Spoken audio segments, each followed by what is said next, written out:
Mengejutkan, mengaku garis keras Ahok dan Jokowi. Bunda Corla tiba-tiba pilih Anies. Bikin netizen penasaran. Kenapa Bunda pilih Anies? David. Terus apa lagi tadi nanya? Kenapa Bunda pilih Anies? Cimo.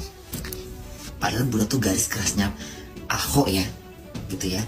Bunda tuh garis kerasnya Pak Jokowi ya. Tapi kenapa Bunda pilih Anies gitu ya? Karena Bunda tidak menemukan kesalahan Pak Anies. Satu gitu. Kedua, dia ini kayak nggak mau diatur. Dia nggak mau diatur. Jadi ketika dia zaman gubernur itu, Bunda punya feeling gini, dia ini kayaknya memang nggak mau diatur. Dia tegas dengan keprinsipan dia gitu. Jadi dia ini bukan seperti istilah katanya gitu ya. Dia ini nggak istilah bahasa politik gitu ya. Dia ini bukan boneka, gitu loh. Itu pemikiran Bunda ya, gitu. Dia ini bukan boneka yang diarah-arahkan tuh gitu. Tapi dia seperti punya prinsip sendiri gitu. Itu Anies. Jadi kayak di sisi lain dia memang ada yang nggak bagusnya gitu. Ada yang, tapi dari dia bekerja itu dia kayak berdiri sendiri gitu. Maksudnya dia nggak penting apa kata orang gitu. Dia nggak goyah gitu apa kata orang gitu. Yang penting dia jalankan gitu, walaupun dia harus berjalan sendiri gitu. Itu kan sesuatu kayak yang apa ya, kalau Bunda bilang ya, kita nggak bisa menilai seorang pemimpin itu dari yang jelek-jeleknya dulu gitu. Pasti ada yang baiknya gitu. Kita jangan lihat yang jeleknya dulu, tapi kita lihat dari yang baiknya aja gitu. Nah sama aja kalau kita menilai orang, kita jangan lihat keburukan dia, tapi lihatlah salah satu kebaikan dia yang bisa membuat kita suka sama dia gitu. Ngerti nggak? Nah jadi Pak Anies, siapapun dia, mau siapa dia ngomong sini, jangan asal ngomong aja Republik ini. Dia pikir apa dia? Emang dia siapa? Ngomong yang benar gitu. Tanggapan Anda Pak Gubernur? Insya Allah saya akan terus dan tetap pegang aturan-aturan yang ada. Terus. Justru karena kita menggunakan aturan itulah maka kita menertibkan. Seperti itu Pak. Ya, yang tadi dirujuk keputusan era Pak Harto. Namanya Kepres nomor 52 tahun 95. Jelas sekali, pasal 4 jadi dikatakan di situ bahwa wewenang tanggung jawab reklamasi Pantura di tangan gubernur. Jelas tuh dikatakan. Kemudian sesudah ada Kepres ini tahun 95, Pemprov DKI membuat Perda, Perda nomor 8 tahun 95. Dan Perda itu mengatakan, Mbak, di pasal 33, penyelenggaraan reklamasi dilakukan oleh badan pelaksana. Nah, sekarang yang terjadi, jangan sampai ada sebuah pihak membangun sesuatu. Saya ini bangun rumah di situ. Sudah saya bangun rumah atau bangun gedung tinggi, besar, tanpa mengikuti aturan. Kemudian saya bilang, tolong beri ini izin. Kenapa? Karena saya sudah membangun, saya sudah keluar banyak, saya sudah investasi, maka beri saya izin. Tidak bisa. Kalau Anda melanggar. Dan ini pelanggaran. Mas Anies. Pengakuan mereka tentang seorang Anies Baswedan. Boleh saya minta penilaian Anda atas sosok Anies Baswedan, Pak?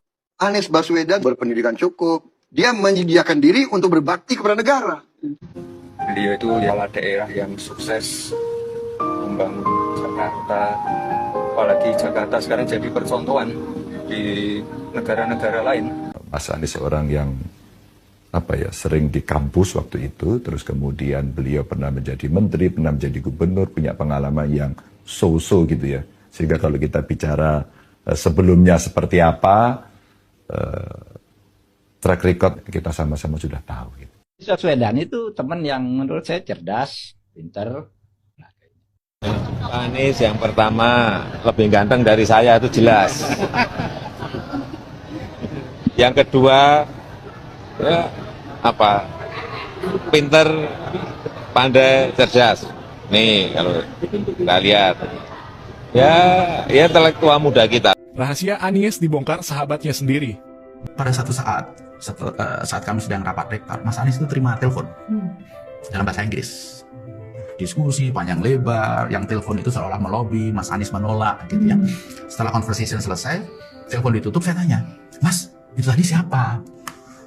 Mas Anies bilang, ini dari Kedutaan Besar Prancis. Oke. Jadi mereka itu ngundang saya, kata Mas Anies ya, untuk bicara di satu forum di Paris. Cuman saya bilang, saya nggak bisa, saya ada komitmen. Apa tuh? Dan saya nggak bisa geser komitmen itu. Saya bisa datang kalau schedule yang di Paris disesuaikan. Saya tanya, komitmen apa Mas? Dia bilang, saya sudah terlanjur janji jadi saksi nikah. Dosen muda di Paramadina. Saksi nikah. Nikah itu kan peristiwa yang luar biasa. Sekali seumur hidup, sangat penting. Nggak mungkin saya batalkan untuk datang di Paris. Saya mikir, wow, ini 1 dibanding 1000. Mayoritas intelektual muda ketika dikasih kesempatan bicara di Paris Tidak akan melewatkan. Nggak akan melewatkan. Iya. Dan dengan gampang dia akan mengatakan kepada si dosen muda, mohon maaf ya, saya harus mewakili Paramadina, harus mewakili Indonesia bicara di Paris. Tapi yang dilakukan Anies Baswedan, mohon maaf Pak Dubes, saya sudah ada komitmen yang tidak bisa dibatalkan dan ini penting. Akhirnya tidak jadi berangkat ke Paris, pernikahan Mas Anies datang sebagai saksi. Nggak hanya berhenti di situ. Biasanya kalau kita berbuat baik kepada seseorang, seperti kasus ini, kemudian kita akan cerita, kita akan cerita, Mbak, Mas, saya datang ke sini, padahal sebenarnya saya diundang ke Paris loh untuk datang seminar. Ini orang kebanyakan begitu. Tapi ternyata 2 orang ini nggak tahu bahwa Mas Anies datang ke acara nikah sebagai saksi mengorbankan sesuatu yang begitu besar. Dia baru tahu kira-kira 2 tahun yang lalu karena saya ceritain. Oh, karena Mas Wijen Saya cerita ke mereka bahwa Pak Anies itu harus mengorbankan acara ini untuk menghadiri pernikahan itu. Wow, emang sih. Terus pasti terharu banget dong Mas Wijen. Terharu. Sebenarnya begini, saya menulis buku, judulnya Jendela Hati. Tentang inspirasi baik dari tokoh-tokoh. Ada 1 chapter tentang Mas Anies. Ini yang saya ceritakan. Kemudian pasangan ini membaca itu, kemudian kami berinteraksi. Dia bilang, Pak, saya itu nggak tahu loh, ternyata Pak Anies dulu jadi saksi itu mengorbankan sesuatu yang luar biasa besar. Nggak usah nangis lah. Aduh.